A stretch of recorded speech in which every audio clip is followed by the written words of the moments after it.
दोस्तों, जय मसीह की। आज मैं उन सभी लोगों का धन्यवाद करना चाहती हूँ जिन्होंने इस चैनल को लाइक करा, शेयर करा और सब्सक्राइब करा। प्रभु आपको बहुत बहुत आशीष दे।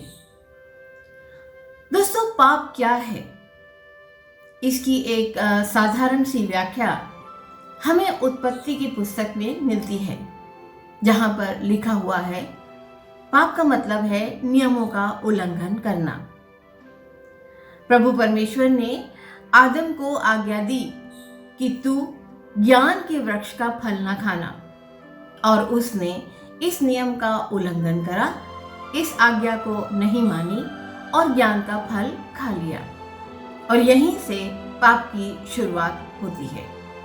वैसे तो साथियों, पाप 3 प्रकार के होते हैं। एक मन का पाप होता है कि आप किसी के बारे में बुरा सोचते हैं या बुरा करने की योजना बनाते हैं। दूसरा होता है मुंह के द्वारा, जब आप किसी को कुशब्द बोलते हैं। और तीसरा होता है शरीर के द्वारा, जब आप किसी को शारीरिक हानि पहुंचाना चाहते हैं। यानी कि यूं देखा जाए तो पाप हमारी कमजोरियों का परिणाम होते हैं। लेकिन धन्य वचनों में प्रभु यीशु मसीह एक नई परिभाषा देते हुए कहते हैं कि ऐसी तो कोई वस्तु नहीं है जो मनुष्य के बाहर से जाकर अशुद्ध करे, परंतु जो वस्तुएं मनुष्य के भीतर से निकलती हैं वे ही उसे अशुद्ध करती हैं। अर्थात पाप का अभिप्राय केवल नियमों को तोड़ना नहीं है, वरन पाप मनुष्य के दिलो दिमाग में भी पाया जाता है। शारीरिक क्रियाएं तो केवल वो है जो मन में और उसका बाहरी स्वरूप होती हैं। Deep in the secret heart of man, God's eternal law stands written, and sin is breaking of that law. दोस्तों, लेकिन वास्तविकता में देखा जाए तो पाप एक प्रेमी हृदय पर प्रहार है। यानी कि पाप के द्वारा एक प्रेमी हृदय को तोड़ा जाता है। जब आदम ने ज्ञान के वृक्ष का फल खाया तो उसने परमेश्वर के हृदय को तोड़ दिया, उस प्रेमी हृदय को तोड़ दिया जिसने अपने स्वरूप में आदम को बनाया था। उसी प्रकार जब प्रभु यीशु मसीह यरूशलेम पहुंचते हैं तो उनका जी भर आता है और वे कहते हैं, हे यरूशलेम, हे यरूशलेम। उसी प्रकार उड़ाऊ पुत्र जब पश्चाताप की आग में जलता हुआ अपने पिता के घर लौटता है तो वो रोते हुए कहता है कि हे पिता, मैंने तेरे और ईश्वर की दृष्टि में पाप किया है। दोस्तों, वैसे तो पाप की मजदूरी मृत्यु है, लेकिन यह मृत्यु शारीरिक नहीं आध्यात्मिक होती है। दोस्तों, पाप मनुष्य के हृदय को कठोर बना देता है।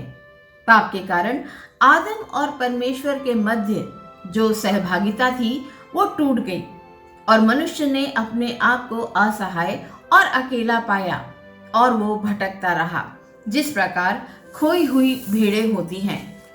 मसीह धर्म में पाप को बड़ी गंभीरता से लिया गया है। ईश्वर का वचन देहधारी होना ही मनुष्य को उसके पाप से मुक्त करने की योजना थी, और इस योजना को पूर्ण करने के लिए प्रभु यीशु मसीह को बड़ी कीमत चुकानी पड़ी। यहाँ तक कि उसने क्रूस पर अपने प्राण भी दिए। हमारे पापों को क्षमा करने की ताकत केवल प्रभु यीशु मसीह के द्वारा ही है, परंतु बहुत सारे लोग प्रभु यीशु मसीह की इस ताकत का मखौल बनाते हैं।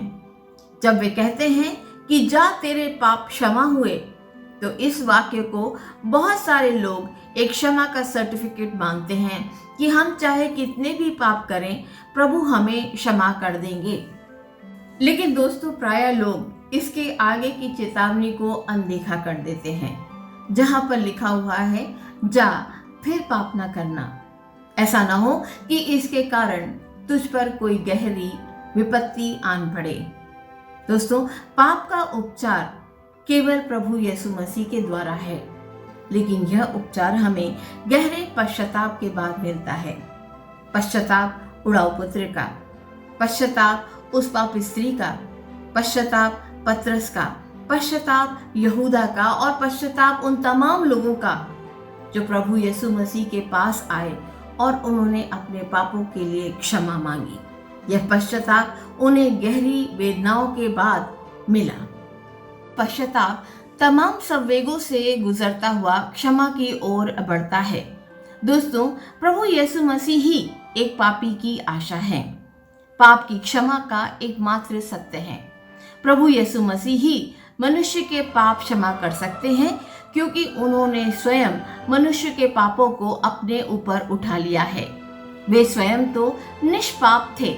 हमेशा याद रखें, पाप की क्षमा मनुष्य पर आधारित नहीं होती है, यह तो परमेश्वर पर निर्धारित होती है।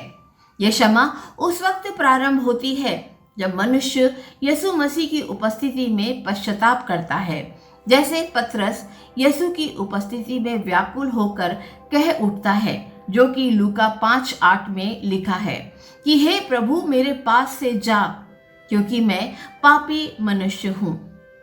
जब एक पापी हृदय क्रूस की ओर देखता है तो उसका मन पश्चाताप से भर उठता है, क्योंकि वहां पर एक अद्भुत प्रेम है, एक अद्भुत करुणा है, और पश्चाताप से भरकर उसका हृदय कह उठता है कि जो क्रूस पे कुर्बान है वो मेरा मसीहा है। हर जख्म जो उसका है वो मेरे गुनाह का है। प्रभु यीशु मसीह एक पापी हृदय को पहचानते हैं, इसीलिए वे पाप क्षमा याचना में कहते हैं कि हे परमेश्वर, इन्हें क्षमा कर, क्योंकि ये नहीं जानते कि ये क्या कर रहे हैं। तो आइए दोस्तों, हम अपनी पाप क्षमा के लिए प्रभु यीशु मसीह की उपस्थिति में जाएं और क्षमा हासिल करें। आमीन।